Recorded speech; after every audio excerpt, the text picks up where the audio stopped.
Hello. So, welcome back to English with Stories episode number 1. So, today's story is The Lost Puppy.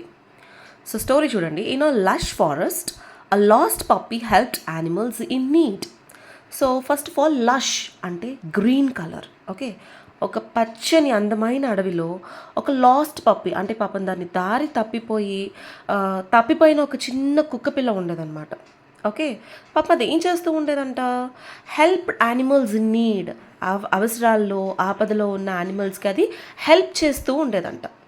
ఆ animals ఏంటి అంటే bird with broken wing అంటే ఒక రెక్కలు తగ్గిపోయిన పక్షికి, అ స్క్విరల్ సర్చింగ్ ఫర్ ఫుడ్, ఇంకా ఆహారం కోసం వెతుకుతున్న ఉడతలకి, ఇలాంటి వాటికి పాపం అది హెల్ప్ చేస్తూ ఉండేదంట మంచి కుక్కపిల్ల.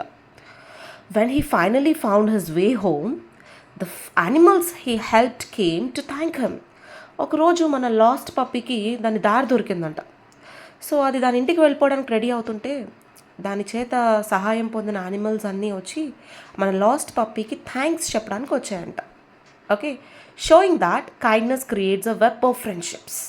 అంటే దీన్ని బట్టి మనకి ఏమర్థమైంది అంటే, మనం వేరే వాళ్ళకి సహాయం చేస్తే, మనం వేరే వాళ్ళ పట్ల చాలా కైండ్గా ఉంటే మనకి ఒక గ్రూప్ ఆఫ్ ఫ్రెండ్స్ అనేవాళ్ళు ఏర్పడతారు అనే విషయం మనకి క్లియర్గా అర్థమవుతుంది అనమాట. ఓకేనా? So the moral of the story is kindness builds connections. అంటే మనం కనుక కైండ్గా ఉంటే మన చుట్టూ మనకి చాలా ఫ్రెండ్స్ పెరుగుతారు, చాలా కనెక్షన్స్ పెరుగుతాయి. Okay, so that is the story the last puppy. So ఇందులో మనం నేర్చుకున్న వర్డ్ ఏంటి, లష్. లష్ అంటే చాలా పచ్చని అని అర్థం, స్క్విరల్ అంటే ఉడత అని, ఓకేనా, కనెక్షన్స్ అంటే ఫ్రెండ్షిప్స్ అని.